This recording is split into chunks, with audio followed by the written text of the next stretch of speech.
Pai, do Filho e do Espírito Santo. Amém. O Senhor esteja convosco. Ele está no meio de nós. Proclamação do Evangelho de Jesus Cristo segundo Mateus. Glória a vós, Senhor. Então Jesus deixou as multidões e foi para casa.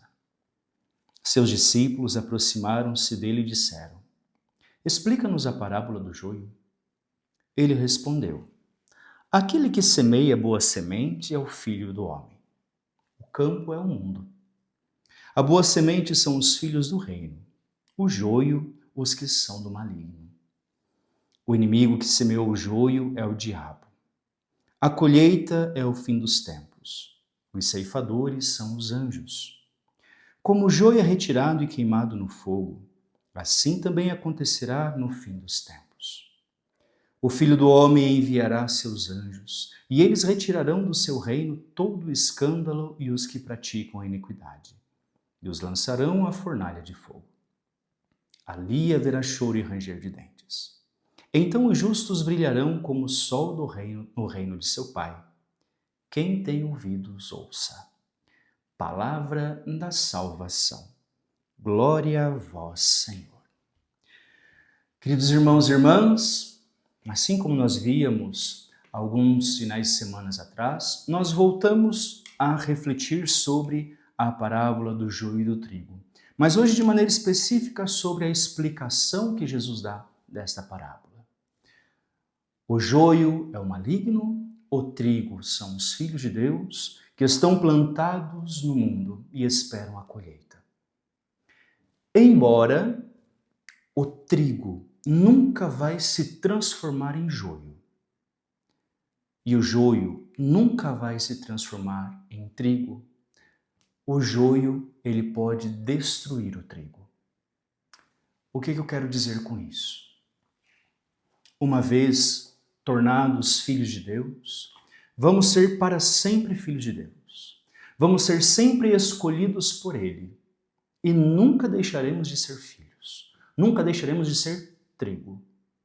Contudo, o maligno, o joio, as pessoas que são malignas do mundo podem nos destruir diante desta realidade.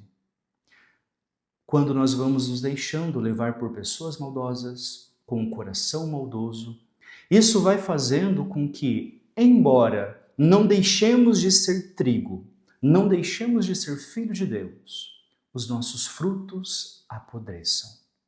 A nossa vida vá minguando.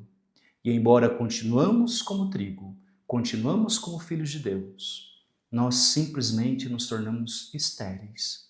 Simplesmente a nossa vida, o nosso giro, as nossas palavras, elas não vão prestando para nada. O trigo ele alimenta, o trigo ele sacia, ele dá vida. Mas um trigo mal cuidado, um trigo apodrecido, ele também pode fazer mal. Estamos no mundo. Passamos e peregrinamos neste mundo, enquanto um dia esperamos a colheita para sermos acolhidos no céu. Mas, queridos irmãos e irmãs, que enquanto caminhamos em direção ao céu, não permitamos que a maldade do mundo nos destrua.